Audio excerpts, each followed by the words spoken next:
Do you ever feel like you're in a fight with his past, and not actually with him? Like you're arguing with ghosts you can't see, fighting battles that started decades before you even met? He might not even see it himself, but a lot of his most confusing and hurtful habits in your relationship were likely learned long before he ever knew your name. These old patterns, born from his childhood, can quietly sabotage the love you're trying to build. But understanding where they come from is the first real step to moving past them. So today we're going to talk through 7 of the most common signs that his childhood is secretly impacting your relationship. And more importantly, what it means for your future together. Sign number 1, he's emotionally unavailable or shuts down. Let's start with a big one. Emotional unavailability. This is the man who just seems to have a wall up that you can never quite get past. You try to connect, to talk about feelings, yours or his, and you're met with silence, a quick subject change, or the classic, "I'm fine." It feels like you're trying to have a real conversation with a stranger. The childhood root. This kind of wall is often built brick by brick during a childhood where emotions were ignored or punished. When boys grow up in homes where their feelings are dismissed, or where they're told boys don't cry, they learn a dangerous lesson. Feelings are a liability. If showing sadness or fear was met with anger or ridicule from a parent, he learned that to stay safe, he had to shut those feelings down completely. The impact on your relationship. For you, this can feel incredibly lonely. It often feels like you're carrying all the emotional weight of the partnership. When you're sad, he might pull away because your feelings trigger his own discomfort with the emotions he was taught to bury. When you need to talk through a conflict, he shuts down, a behavior called stonewalling, because he was never given the tools to handle tough conversations. It leaves you feeling unheard, unimportant, and very much alone. The glimmer of hope. For things to get better, he has to start unlearning the idea that emotions are a threat. It begins with him understanding that real strength isn't being empty of feelings, but having the courage to face them. For the relationship to work, he needs to see that being vulnerable with you won't lead to punishment, but to the connection he probably wants just as much as you do. Sign number 2, he avoids conflict at all costs. The second sign is a man who avoids conflict like the plague. He will do almost anything to sidestep a real disagreement. You might bring up something that's bothering you, and he'll just agree with you to make it stop. He might promise to change with no real intention of doing it, or he might just walk out of the room when things get tense. His main goal is just to get back to peace, even if it's a fake, fragile peace. The childhood root. This often comes from growing up in a chaotic or high-conflict home. If his childhood was full of yelling, unpredictable anger, or just constant tension between his parents, he learned that conflict is scary and destructive. He came to associate any disagreement with danger and pain. As a kid, he couldn't stop the fighting, so his only defense was to be as quiet and agreeable as possible to avoid setting off another explosion. The impact on your relationship. His conflict avoidance means that the real issues never get solved. Resentment starts to build because your feelings and needs are constantly being swept under the rug just to keep things calm. You start to feel like you can't be honest or bring up a problem without him treating it like an attack. This creates a terrible dynamic where you either have to swallow your feelings or feel like you're the bad guy for trying to fix things. The glimmer of hope. The path forward here is to slowly reframe what conflict means. He needs to learn, through safe experiences with you, that a healthy disagreement isn't about winning or losing. It's about 2 people trying to understand each other. It can be a tool that actually solves problems and brings you closer. Sign number 3, he has a strong need for control. The third sign can be subtle, but it's a powerful need for control. This can show up in a lot of ways. Maybe he's overly critical of how you do things, from loading the dishwasher to managing your career. Maybe he gets possessive of your time or unreasonably jealous when you have friends and a life outside of the relationship. In some cases, it can be more obvious, where he feels the need to make all the major decisions. The childhood root. A need to control the outside world is often born from a childhood that felt completely out of control. If he grew up in an unstable home, maybe because of money problems, addiction, or just parents with unpredictable moods, a child feels powerless and unsafe. To cope, he develops a strategy. If I can control everything around me, I can control the fear and anxiety inside of me. It becomes his way of feeling safe. The impact on your relationship. Being with a controlling partner is exhausting. It slowly chips away at your confidence and your sense of self. You might feel like you're always walking on eggshells, just trying to prevent his next criticism or bad mood. That jealousy he might call love It's usually his own fear of being abandoned. This dynamic makes a true partnership impossible, creating a power imbalance where your needs and opinions feel secondary. The glimmer of hope. For this to change, he has to find a way to feel safe from within, not by controlling you. This often takes serious work, sometimes with a professional, to deal with the anxiety at the root of it all. He has to learn to trust you, to trust himself, and to trust that it's okay to let go. Sign number 4. He equates drama with passion. Does it ever seem like your relationship is most intense or connected right in the middle of a huge fight? Sign number 4 is the man who confuses chaos with closeness. He might be the one to pick fights over nothing, create problems when things are calm, or seem the most loving and attentive only after a massive argument. A peaceful, stable partnership feels boring or even wrong to him. The childhood root. This is often a sign of what some psychologists call repetition compulsion. In simple terms, if he grew up in a home where love was always mixed with stress and drama, his brain learned to see that pattern as normal.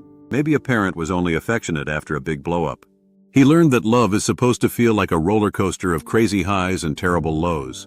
A calm, steady love feels unfamiliar, so his brain doesn't register it as love at all. The impact on your relationship. This is an incredibly draining and destructive cycle. You're stuck on an emotional seesaw, never able to just relax into the comfort of a stable relationship. It traps you in a pattern of fighting and making up that prevents real, lasting trust from ever growing. You're craving peace, but on some unconscious level, he's chasing the storm because the storm feels like home. The glimmer of hope. Breaking this cycle starts with awareness. He has to recognize that his idea of love was shaped by a chaotic past. The goal is to help him find passion and connection in the quiet moments, in mutual support, and in shared dreams, not just in manufactured drama. This is a very deep pattern, and it can be extremely hard to change without some real self-reflection or therapy. Before we get to our last 3 signs, I just want to check in. Are any of these hitting a little too close to home? So many of us have been in relationships with these dynamics and felt so confused and alone. If one of these signs is really resonating, feel free to share your experience in the comments. It really does help to know you're not the only one. And if you're getting some clarity from this video, I'd be so grateful if you'd hit that like button and subscribe for more content to help you build healthier relationships. Sign number 5. He can't handle your big emotions. Next up is sign number 5. He completely short-circuits when you express a strong emotion. When you cry, he might get angry or just freeze. When you're really upset about something, he might tell you you're overreacting or being too sensitive. It starts to feel like there's no room in the relationship for your feelings, especially the messy ones like grief, anger, or fear. The childhood root.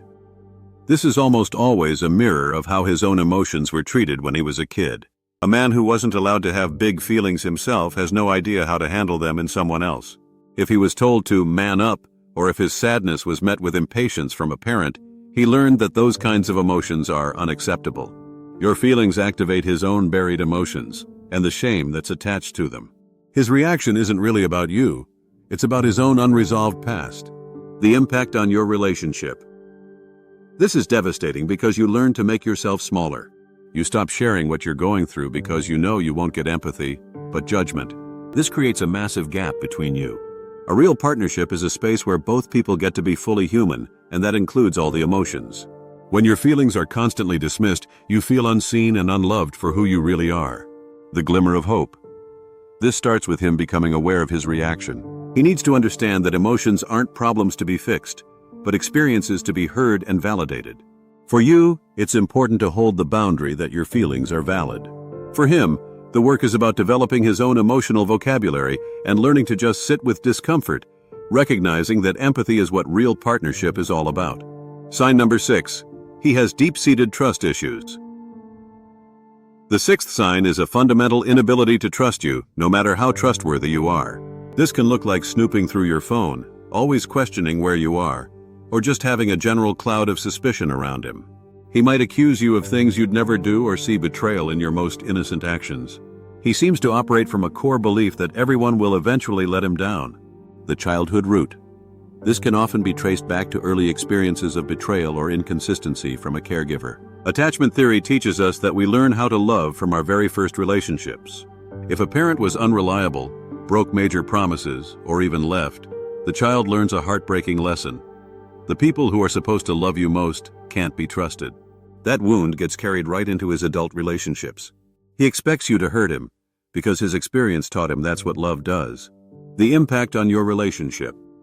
A relationship can't survive without trust. His suspicion forces you to be on the defensive, constantly trying to prove you're loyal. It's an impossible job, because his mistrust isn't about you, it's about his past. You feel like you're being punished for wounds that happened long before he met you. It suffocates any real intimacy, and creates a stressful environment where you can never truly relax. The glimmer of hope. Healing this wound is a long process and requires a lot of patience. He has to consciously work to separate his past from your present. Therapy can be essential here to process that original pain. For you, being consistent and reliable is important, but you also have to know that you cannot fix this for him. He has to be the one to do the hard work of healing that wound himself. Sign number 7. He sabotages things when they're going well. And finally, the 7th sign, which is one of the most confusing of all, he blows things up right when they start getting really good. Just when you feel closer and happier than ever, he pulls away, starts a huge fight out of nowhere, or does something else to create distance. You're left completely confused, wondering what you did wrong, when the truth is, the intimacy itself was the trigger, the childhood root. This kind of self-sabotage is often driven by a deep fear of abandonment. If his childhood taught him that closeness and love are always followed by pain or loss, then a happy, intimate relationship feels terrifying. On some deep, unconscious level, he believes, the more I love her, the more it's going to hurt when she leaves me. So, sabotaging the relationship is a twisted form of self-protection. It's a way to control the ending by causing it himself, on his own terms. The impact on your relationship. This creates a painful cycle of getting close and then being pushed away, over and over. It stops the relationship from ever feeling secure or stable. You can't build a future with someone who keeps knocking down the foundation. It leaves you feeling anxious and insecure, always waiting for the other shoe to drop. You're left loving a man who is terrified of the very love he wants. The glimmer of hope. The way out is for him to finally see this pattern in himself and connect it to where it came from. He has to challenge that core belief that love is doomed to end in pain. This means learning to tolerate happiness and intimacy, and slowly starting to believe that he is worthy of a love that lasts. It's a journey of proving to his inner child that this time, the story can end differently. So those are 7 common patterns that can show up when his childhood is still casting a shadow over his life and your relationship. From shutting down emotionally to avoiding conflict, to even sabotaging a good thing. Recognizing these signs isn't about blaming him or making excuses for behavior that hurts you. It's about understanding the real source of the problem. His reactions often aren't a true reflection of his feelings for you, but an echo of a past he may have never fully dealt with. But here's what I really want you to take away. There is hope. Seeing these patterns for what they are is the first most important step toward change. His past doesn't have to write your future, but moving forward does require courage from both of you. His courage to face his wounds, and your courage to support him while also protecting your own heart. Healing is possible, and a healthier, more conscious love can be waiting on the other side. Thank you so much for watching. If this video was helpful, please give it a thumbs up and subscribe. And don't forget to share it with anyone you know who might need to hear this message. I'll see you in the next video.